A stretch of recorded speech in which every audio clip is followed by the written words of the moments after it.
আলহামদুলিল্লাহ রাব্বিল আলামিন আসসালাতু ওয়াসসালামু আলা সাইয়্যিদিল আমবিয়া ওয়াল মুরসালিন আম্মা বা'দ ফাআউযু বিল্লাহি মিনাশ শাইতানির রাজীম বিসমিল্লাহির রহমানির রহিম আসসালাতু ওয়াসসালামু আলাইকা ইয়া রাসূলুল্লাহ ওয়া আলা আলিকা ওয়া সাহাবিকা ইয়া হাবিবাল্লাহ আসসালাতু ওয়াসসালামু আলাইকা ইয়া নাবিয়াল্লাহ ওয়া আলা আলিকা ওয়া সাহাবিকা ইয়া নূরাল্লাহ। প্রিয় ইসলামী ভাইয়েরা ও মাদানী চ্যানেলের দর্শকবৃন্দ, দরুদে পাকের অগণিত ফজিলাত ও বারাকাত রয়েছে। আল্লাহর প্রিয় মাহবুব হুজুরে পুর নূর সরকার দু আলম সাল্লাল্লাহু আলাইহি ওয়াসাল্লামের প্রতি দুরূদ শরীফ পাঠ করার অগণিত ফজিলত আমরা হাদিসে কারিমাতে দেখতে পাই। মুসান্নিফে আব্দুর রাজ্জাকের দ্বিতীয় খণ্ডের 140 পৃষ্ঠায় 3116 নম্বর হাদিসে বর্ণিত রয়েছে যে হুজুরে করিম সাল্লাল্লাহু আলাইহি ওয়াসাল্লাম ইরশাদ করেন, নিশ্চয়ই তোমাদের নাম পরিচয় সহ আমার কাছে পেশ করা হয়, এজন্য আমার পর অত্যন্ত সুন্দর অর্থাৎ উত্তম শব্দাবলীর মাধ্যমে দুরূদ শরীফ পাঠ করো। সুবহানাল্লাহ। আমি যে দুরূদ শরীফ পাঠ করি, আপনি যে দুরূদ শরীফ পাঠ করেন, আমাদের পরিচয় সহ হুজুরে করিম সাল্লাল্লাহু আলাইহি সাল্লামের কাছে পেশ করা হয়। হুজুর সাল্লাল্লাহু আলাইহি সাল্লাম সেটাকে দেখেন, জানেন কে পাঠ করছে, কার সন্তান পাঠ করছে। প্রিয় ইসলামী ভাইয়েরা, মাদানী চ্যানেল দর্শকবিন্দু, আমি দুরূদ শরীফ পাঠ করছি, আমার প্রিয় আকা সাল্লাল্লাহু আলাইহি সাল্লাম আমাকে চিনে নিচ্ছেন। এর চেয়ে সৌভাগ্য আর কি হতে পারে? আসুন আমরা বরকতের জন্য, নবী করিম সাল্লাল্লাহু আলাইহি সাল্লামের কাছে প্রিয় হওয়ার জন্য আমরা দুরূদ শরীফ পাঠ করি। সাল্লু আলাল হাবিব সাল্লাল্লাহু তাআলা আলা মুহাম্মদ সাল্লাল্লাহু আলাইহি ওয়াসাল্লাম সালাতাও ওয়া সালামান আলাইকা ইয়া সাইয়্যিদি ইয়া রাসূলুল্লাহ সাল্লাল্লাহু আলাইহি ওয়াসাল্লাম। প্রিয় ইসলামী ভাইরাও, মাদানী চ্যানেল দর্শকবিন্দু, মাদানী চ্যানেলের ধারাবাহিক অনুষ্ঠান পারিবারিক বিষয়ে আপনাদেরকে সুস্বাগতম। আসুন অনুষ্ঠানের শুরুতে ভালো ভালো নিয়ত করে নিই, কেননা রাসূল করিম সাল্লাল্লাহু আলাইহি ওয়াসাল্লাম ইরশাদ করেন, নিয়াতুল মুমিনি খায়রুম মিন আমালি। মুমিনের নিয়ত তার আমলের চেয়ে উত্তম। আল্লাহ তাআলার সন্তুষ্টির জন্য, সওয়াব হাসিলের জন্য, ইলমে দ্বীন অর্জনের জন্য, আমাদের পরিবারের সুখময় জীবন পরিচালনার জন্য, সুন্দর করার জন্য আমরা অনুষ্ঠান শেষ পর্যন্ত দেখব ইনশাআল্লাহ। প্রিয় ইসলামী ভাইরা ও মাদানী চ্যানেল দর্শকবৃন্দ, আমরা সামাজিক জীব, সমাজে বসবাস করি। আমরা আমাদের পরিবার নিয়ে আছি, আর প্রতিটি পরিবারে বিভিন্ন সমস্যা সৃষ্টি হয়, পেরেশানির সময় আসে। পরিবারের কখনো ছেলে, মেয়ে, ভাই, বোন, বাবা, মা, স্ত্রী, নিজে আমরা অসুস্থ হই, পেরেশানগ্রস্ত হই। হয়তোবা আমরা অনেক সময় বিপদের সম্মুখীন হয়ে, পেরেশানগ্রস্ত হয়ে আমরা খুবই বিমর্ষ হয়ে যাই। না, এমনটি হওয়া কখনোই ঠিক না। আবার শুধু আনন্দের মাঝে থেকে আমরা যেন আমাদের বিপদকেও ভুলে না যাই। আসুন শুনে নিই একটি ঘটনা।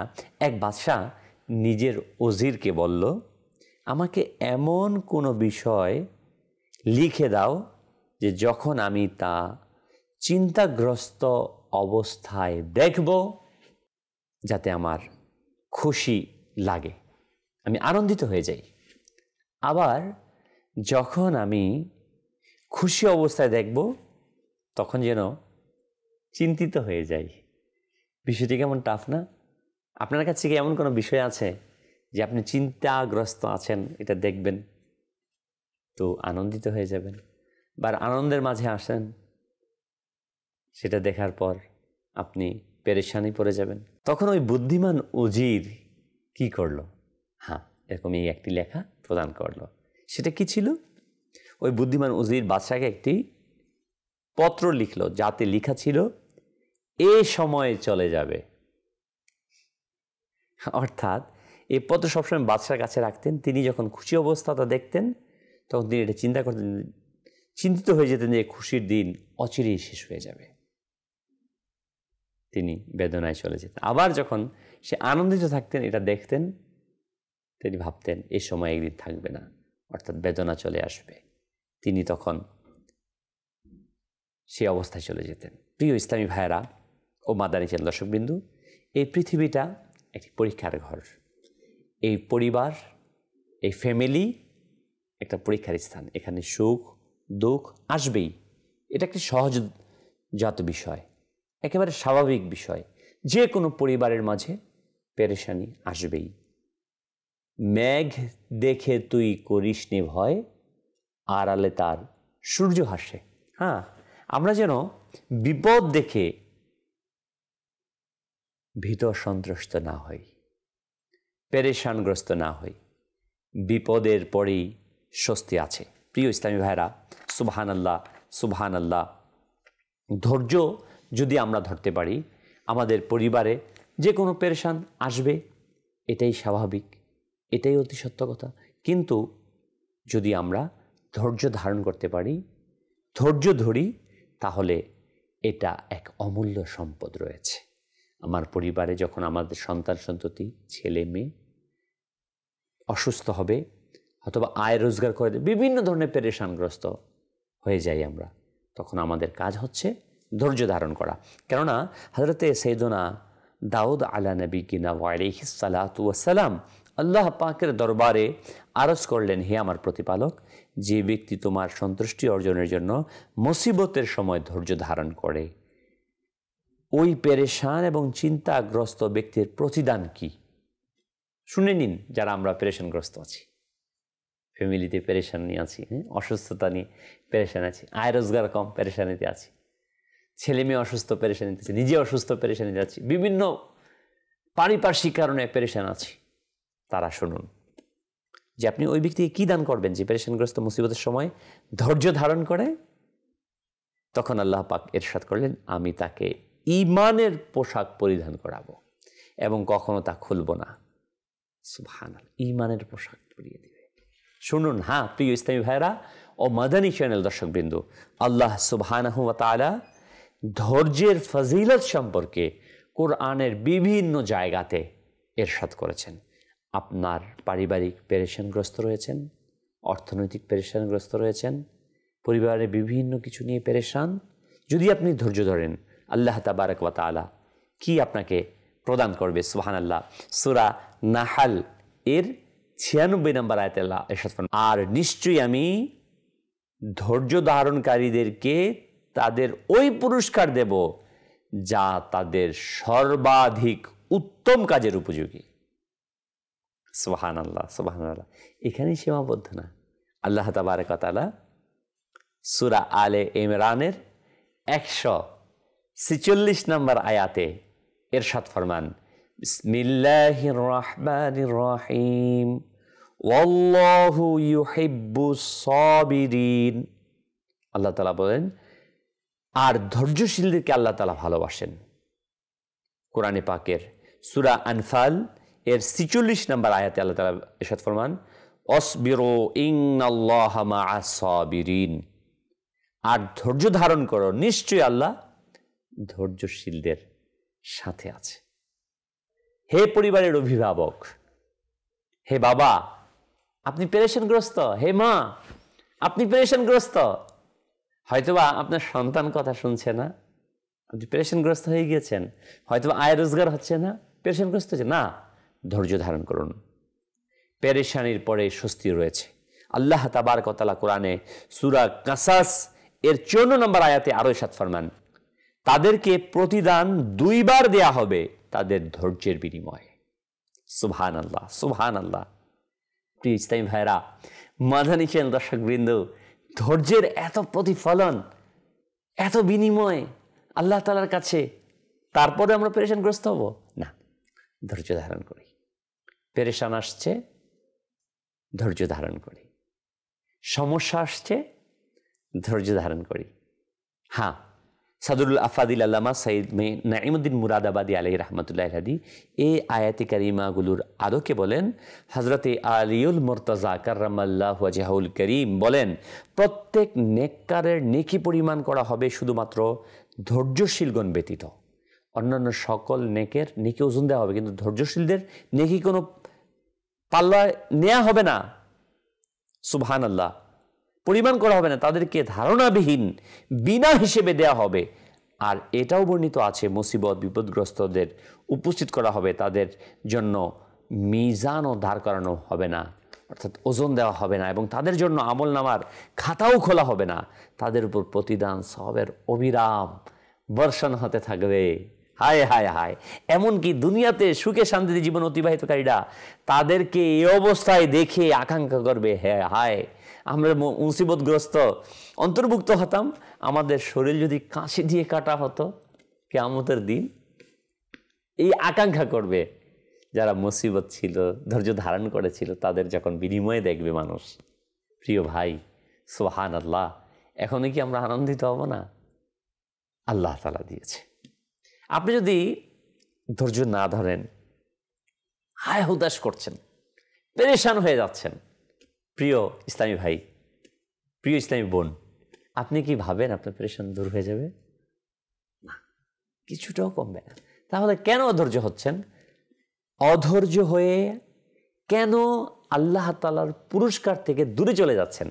না প্রিয় ইসলামী ভাইরা, মনে রাখবেন মুসিবতের মধ্যে আল্লাহ তাআলার বিভিন্ন হিকমত রয়েছে। হ্যাঁ, আসুন শুনি। আল্লাহ পাকের প্রত্যেক কাজের মধ্যে হাজারো হিকমত আছে, কৌশল আছে, আমরা বুঝি না, অবুঝের মতো আমরা চলাফেরা করছি, যা আমাদের বুঝে আসে না। কখনো আল্লাহ পাক মুসিবত অবতীর্ণ করে নিজের বান্দাদেরকে পরীক্ষা করেন, আর যখন সে ধৈর্য ধারণ করে তখন তাদের গুনাহসমূহকে ক্ষমা করে দেন, তার মর্যাদাকে বৃদ্ধি করে দেন, নিয়ামতকে বাড়িয়ে দেন। এই জন্য আমাদের উপর যখন যে মুসিবত আসুক না কেন, আমাদেরকে কল্যাণের জন্য সেই মুসিবত আসে, তাই আমাদের ওই মুসিবতে ধৈর্য ধরা উচিত। যেমনইভাবে হযরতে সাইয়্যিদুনা আবু হুরায়রা রাদিয়াল্লাহু তাআলা আনহু থেকে বর্ণিত রাসূল করিম সাল্লাল্লাহু আলাইহি সাল্লাম ইরশাদ করেন, আল্লাহ পাক যার মঙ্গলের ইচ্ছা করেন তাকে মুসিবতে লিপ্ত করেন। এই হাদিসটি বুখারী শরীফের 5645 নম্বর হাদিসে বর্ণিত রয়েছে। ছোট্ট কোনো বিষয় দিয়ে আল্লাহ তাআলা আপনাকে আমাকে উপনীত করে দেন। অতএব হে ভাই, হে বোন, আপনি বিপদগ্রস্ত হয়ে পেরেশান হয়েন না, আল্লাহর রহমত থেকে নৈরাশ হয়েন না। নিশ্চয়ই আল্লাহ তাআলা ধৈর্যশীলদের সাথে আছে, সবর করুন। সুবহানাল্লাহ। হযরত সাইয়্যিদুনা সুহাইব রুমি রাদিয়াল্লাহু তাআলা থেকে বর্ণিত রাসূল করিম সাল্লাল্লাহু আলাইহি সাল্লাম ইরশাদ করেন, মুমিনের ব্যাপারে অবাক লাগে যে তার সকল বিষয় কল্যাণের অন্তর্ভুক্ত, প্রত্যেকটা বিষয় কল্যাণের অন্তর্ভুক্ত, আর তার ওই সব মুমিনের জন্য যার সুখ শান্তি লাভ হয় তখন কৃতজ্ঞতা জ্ঞাপন করে, কেননা তার জন্য এটাই ভালো। আর যদি দারিদ্রতা পৌঁছে তখন ধৈর্য ধারণ করে, আর এটাও তার জন্য উত্তম, সেই কল্যাণকামী হবে। নিয়ামত পেলাম, আলহামদুলিল্লাহ মাওলা তোমার শুকরিয়া, তুমি কত সুখে রেখেছে, ভালো রেখেছে। বিপদ আসছে, ধৈর্য ধারণ করেন, আল্লাহ তাআলা শুকরিয়া জ্ঞাপন করেন, জি আল্লাহ তুমি দিয়েছ। আসলেই তো প্রিয় ভাই, মাদানী চ্যানেল দর্শকবৃন্দ, আপনি বলেন তো, আমাদের মাঝে কি আমরা এমন কেউ আছি, আমাদের কি কারো এরকম কোনো ক্ষমতা আছে যে আমি আমার শরীরকে সর্দি থেকে বাঁচাতে পারবো, জ্বর আসবে না? পৃথিবীর এমন কি কোনো শক্তি আছে ওই শক্তি খাটিয়ে যে আমি অসুস্থ হব না, আমি মারা যাব না? কোনো কিছুর অথরিটি নেই। তাহলে কেন আমরা আল্লাহ তাবারক ওয়া তাআলার কাছ থেকে বিনিময় গ্রহণ করছি না? একটু ধৈর্য ধারণ করে, বিপদ আসবেই, এটাই স্বাভাবিক। পৃথিবীতে যত মানুষ আছে প্রত্যেকটা মানুষের বিপদ আসবেই, কম বেশি। যে আল্লাহ তাআলা যাকে বড় বানাতে চান তাকে আল্লাহ তাআলা বেশি বিপদে নিক্ষেপ করে না।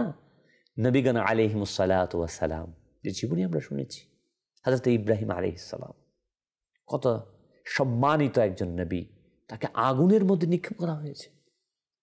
ইউনূস আলাইহিস সালাম, তাকে সমুদ্রের ঢেউয়ে, উত্তাল সমুদ্রে নিক্ষেপ করা হয়েছে, মাছ তাকে গিলে ফেলেছে। কল্পনা করা যায়? হায়, হযরত মূসা আলাইহিস সালাম কত বিপদের মধ্যে জন্মগ্রহণ করেছেন, সাথে সাথে আগুনের মধ্যে ফেলা হয়েছে, সাথে সাথে তাকে সিন্ধুকে ভরে ভাসিয়ে দেওয়া হয়েছে, আগুন মুখের মধ্যে নিয়ে নিয়েছেন।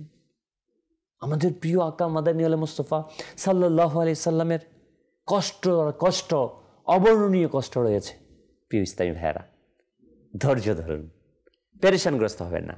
পারিবারিক বিভিন্ন পেরেশানি আসবে, ইনশাআল্লাহ তাআলা মুসিবত এরপরে আল্লাহ তাআলার নিয়ামত রয়েছে। প্রিয় ইসলামী ভাইরা, নবী আকরাম নূরে মুজাসসাম সাল্লাল্লাহু আলাইহি ওয়াসাল্লাম ইরশাদ করেন, যখন আল্লাহ পাকের নিকট বান্দার কোনো মর্যাদা নির্ধারিত হয় আর সে কোনো আমলের দ্বারা সেখানে পৌঁছতে পারে না, সুবহানাল্লাহ, তখন আল্লাহ পাক তাকে শরীর, ধন সম্পদ অথবা সন্তান সন্ততিকে পরীক্ষায় লিপ্ত করে দেন, অতঃপর তাকে ওই সব কষ্টের উপর ধৈর্য ধারণ করার সামর্থ্য দান করেন, এমনকি সে আল্লাহ পাকের দরবারে আপন নির্ধারিত মর্যাদায় পৌঁছে যায়। সুবহানাল্লাহ, সুবহানাল্লাহ। অতএব আপনি রোগাক্রান্ত হয়েছেন, পেরেশান হয়েন না। এটা আল্লাহ তাআলা আপনার মর্যাদাকে বৃদ্ধি করছে, গুনাহকে মাফ করছে। আপনার সন্তান পেরেশানির মধ্যে পড়েছে, কোনো সমস্যা নেই, আপনি এই বিষয়টাকে রেখে দিন। আল্লাহ তাবারক ওয়া তাআলা এর বিনিময়ে আপনাকে অবশ্যই দান করবে। নবী আকরাম নূরে মুজাসসাম সাল্লাল্লাহু আলাইহি ওয়াসাল্লাম হাদিস কারীম যা তিরমিজি শরীফের 2407 নম্বর হাদিসে বর্ণিত রয়েছে, সরকারে দু আলম সাল্লাল্লাহু আলাইহি ওয়াসাল্লামের ইরশাদ হচ্ছে, মুমিন পুরুষ ও মহিলাকে আপন প্রাণ, সম্পদ, সন্তান সন্ততি ইত্যাদি দ্বারা পরীক্ষা নিতে থাকবে, এমনকি তারা আল্লাহ পাকের সাথে ওই অবস্থায় মিলিত হবে তার জিম্মায় কোনো গুনাহ থাকবে না। সুবহানাল্লাহি ওয়া বিহামদি, সুবহানাল্লাহিল আযীম। প্রিয় ইসলামী ভাইরা, রাসূল আকরাম সাল্লাল্লাহু আলাইহি ওয়াসাল্লামের হাদিসে মুবারাকা হচ্ছে, যে কোনো মুসলমানের পায়ে কাঁটা বিদ্ধ হয় অথবা তার চেয়েও আরো ছোট কোনো মুসিবত, তাহলে তার জন্য একটি মর্যাদা লিখে দেওয়া হয় এবং তার একটি গুনাহকে ক্ষমা করে দেওয়া হয়। কাঁটা বিধে মুমিনের পায়ে, ওইটাও সুবহানাল্লাহি বিহামদি, সুবহানাল্লাহিল আযীম, এটা গুনাহ মাফের মাধ্যম। প্রিয় ইসলামী ভাইরা, মুফতি আহমদ ইয়ার খান নাইমি রাহমাতুল্লাহ তাআলা আলাইহি তিনি বলেন, হযরতে সাইয়েদনা বায়েজিদ বুস্তামি আলাইহি রাহমা কোনো একটি জায়গা দিয়ে পথ অতিক্রম করছিলেন, তো যাবার সময় দেখলেন একটা ময়লা আবর্জনার কাদা, একটা বাচ্চা সেখানে পড়ে আছে, পুরা শরীর কাদায় একেবারে ভরে গেছে, ময়লা পরিপূর্ণ। লোকজন সেখান দিয়ে যাচ্ছে, কেউ কিছু বলছে না। কিছুক্ষণ পর তার মা হঠাৎ করে দেখলো সন্তানকে, যে ছেলে এরকম ময়লা আবর্জনায় পুরা শরীর আলুত করে দিয়ে একেবারে ভরে দিয়েছে। তখন ওই মা আসলো, এসে ওই বাচ্চাটাকে দুইটা থাপ্পড় দিল, থাপ্পড় দিয়ে চড় দিয়ে তাকে নিয়ে গোসল করে একেবারে পরিষ্কার পরিচ্ছন্ন করে ফেলল। বায়েজিদ বুস্তামি রহমতুল্লাহ তাআলা আলাইহি এই অবস্থা দেখে তার আবেগ চলে আসলো এবং বলল, আমাদের আল্লাহ পাকের রহমতের অবস্থা এমনই, আমরা গুনাহের আবর্জনায় জড়িয়ে যাই। হায়, কার কি করার আছে? কেউ কিছু বলে না, তখন যার যার চলতে থাকে পথিকের মতো। কিন্তু আল্লাহ পাকের রহমতের সাগরে জোশ এসে যায়, আমাদেরকে মুসিবত দ্বারা পরিশুদ্ধ করা হয় এবং তওবা ইবাদতের পানি দ্বারা আমাদের তখন নাকি মুসিবত দ্বারা পরিশুদ্ধ করে, তওবার পানি দ্বারা গোসল করে পরিষ্কার করিয়ে দেন। যখন আমরা গুনাহের মধ্যে পড়ি, তখন আল্লাহ তাবারক ওয়া তাআলা মুসিবতের মধ্যে ফেলে দিয়ে আমাদেরকে একেবারে পেরেশান করে তওবার পানি দ্বারা পরিশুদ্ধ করে দেয়। প্রসিদ্ধ মুফাসসির হাকিমুল উম্মত মুফতি আহমদ ইয়ার খান নাইমি রাহমাতুল্লাহ আলাইহি এই ঘটনা উল্লেখ করার পর বলেন, যখন মমতাময়ী মা কিছু শাস্তি দিয়ে সতর্ক করে দেয়, তখন সৃষ্টিকর্তা এবং মালিক তার চেয়ে বেশি দয়াবান। অনেক সময় আল্লাহ তাআলা শাস্তি দিয়ে আমাদেরকে সংশোধন করে দেন। হায় প্রিয় ইসলামী ভাইয়েরা, মাদানী দর্শকবৃন্দ, সুতরাং মুসিবতে যেন আমরা ধৈর্য হারা না।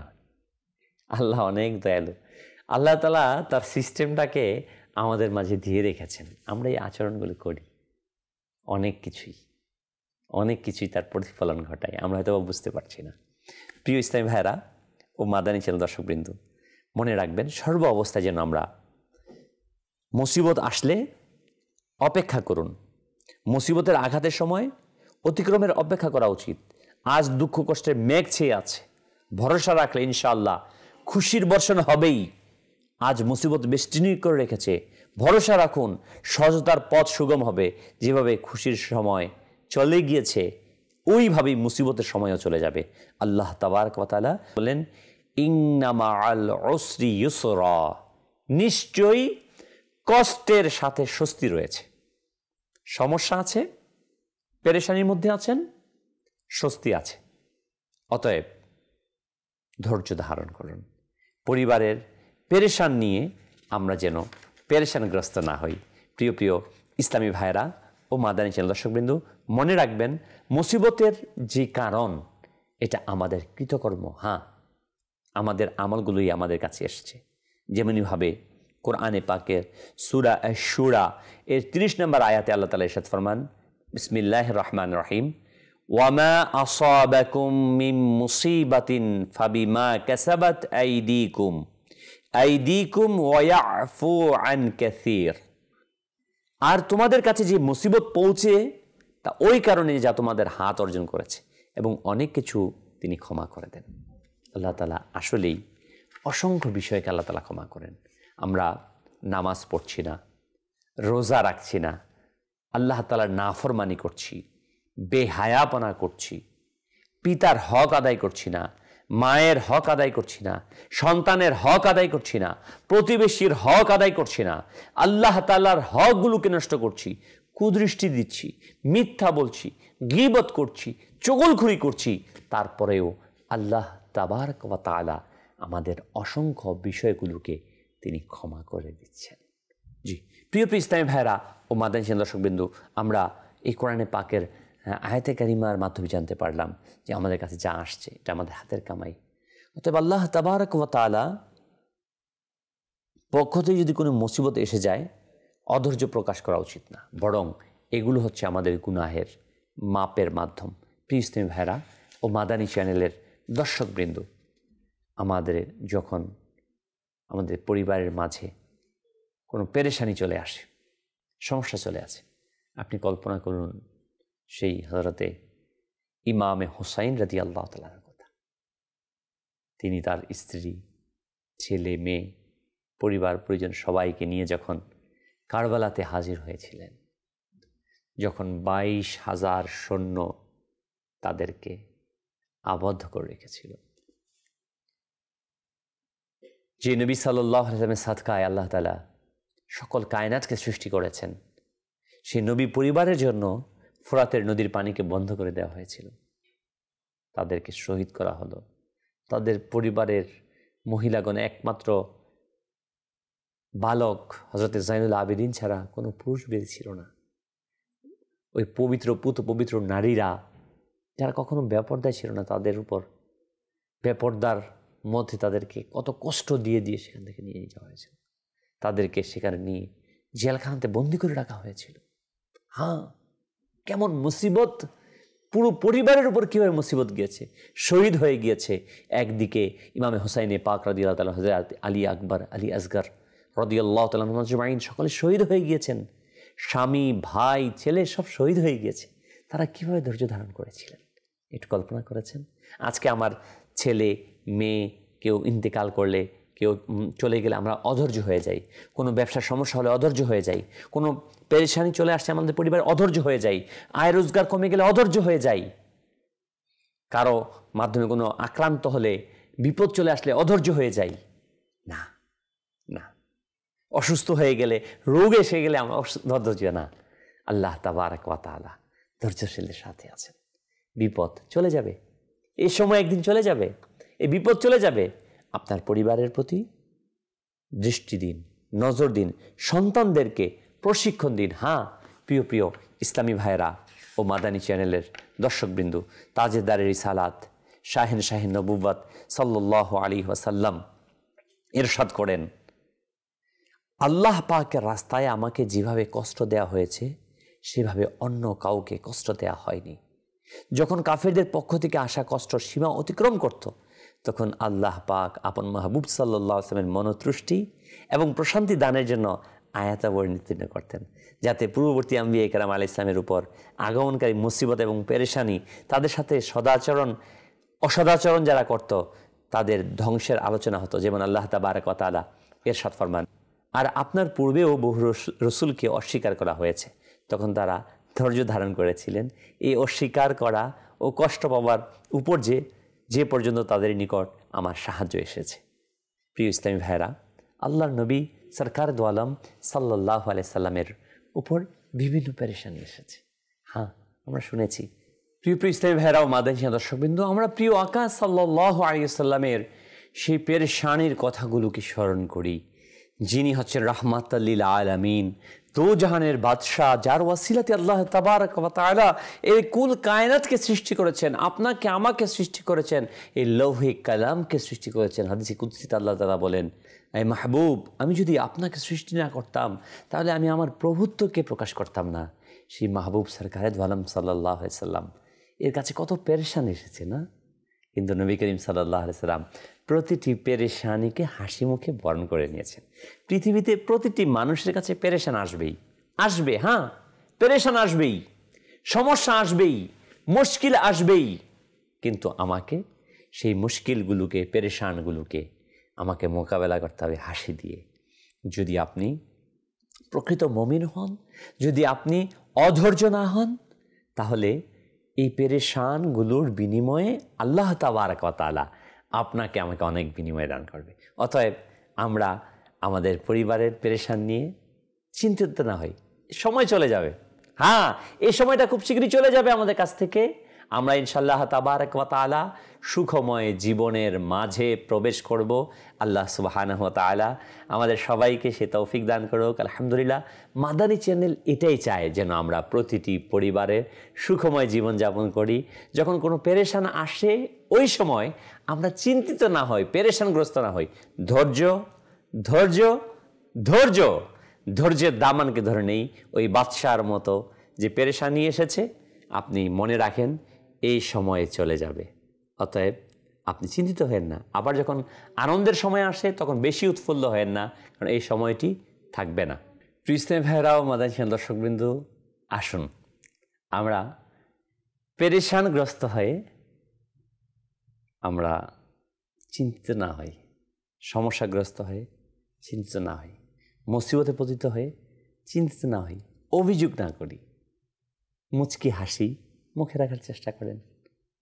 আপনি যদি সবাইকে বলে বেড়ান আপনি একটা পেরেশানিতে পড়েছেন, সারা পৃথিবীর মানুষ জানে, পেরেশানি কি দূর হয়ে যাবে?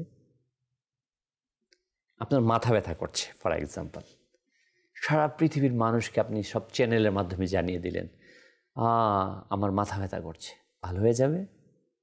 হবে না। শুধু এই মাথা ব্যথার হয়েছে এটা যদি আপনি ধৈর্য ধারণ করতে পারতেন, আল্লাহ তাআলার কাছ থেকে বিনিময় পেতেন। অধৈর্য হয়ে প্রকাশ করে শুধুমাত্র বিনিময় পাওয়া থেকে বঞ্চিত হয়ে গেলেন।